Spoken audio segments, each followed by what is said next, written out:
घाँसबास कपास अनि आवास अनि गाडीको व्यवस्था गर्नुपर्छ।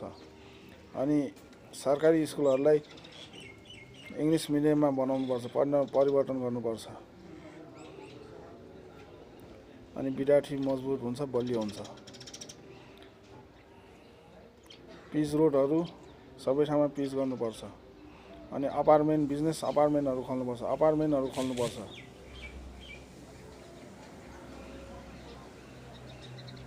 अनि प्रत्येक जिल्लामा हस्पिटल खोल्नुपर्छ। प्रत्येक जिल्लामा विकास गर्नुपर्छ। अनि बिजनेस गर्नुपर्छ। हरेक बिजनेस गर्नुपर्छ प्रत्येक जिल्लामा। यसरी नै विकास हुने हो। कम्पनीहरू लाखौँवटा कम्पनीहरू खोल्नुपर्छ। सरकारले प्राइभेट क्षेत्रले। नेपालले जति चाहिने सामान नेपालमै राख्ने, नचाहिने सामान सबै विदेश निर्यात गर्ने, कार्गो गर्ने। यसरी नै विकास गर्ने हो।